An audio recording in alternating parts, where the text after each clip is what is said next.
Sen qishloqda nima qilib o'tiribsan sen? Kim bachasan? Qaysi qishloqdansan? Bo'ladigan qizcham yaqinda to'yimiz ajoni.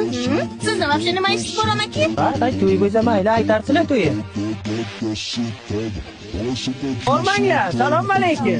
Nima ish etib o'tiribsizlar? Assalomu alaykum, amaki yaqinda to'yimiz. Kecha bu qizni men boshqa qo'chim bilan ko'rdim-ku. Amaki, hamma narsaga ishingiz bor. O'rningizda qiling. Uzr qizim. Kim bilan bo'lsa ham to'yingizni aytsangiz, mayli o'tinglar. Dada, mana kelin olib keldim sizga. Bitta duo qilib bering. Qani ilohi amin.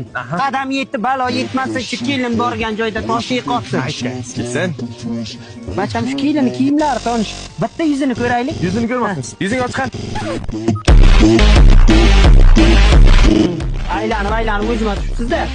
O'qigan duolarni hammasini qaytardim. Menga qarang qizim. Bu yigitchalar almashtirancha bir kiyim ham almashtirish kerak-da. O'zingiz ketasiz-ku, ishladingmi siz? Keting beradi. Dada, sizlar men muhabbatimdan ayronsiz. Senga qishloqda boshqa qiz qurganmi? Men qarang, sizlar mana shunday qilasiz. Ko'rolmaslik ketasiz men muhabbatim. Men hozirgi yoshlarga hayronman. Dunyoda qiz kamayganmi yo bachalar lo'qlashib o'tiribmi? Sen uning tarixini bilmaysan, doktor, bergaki.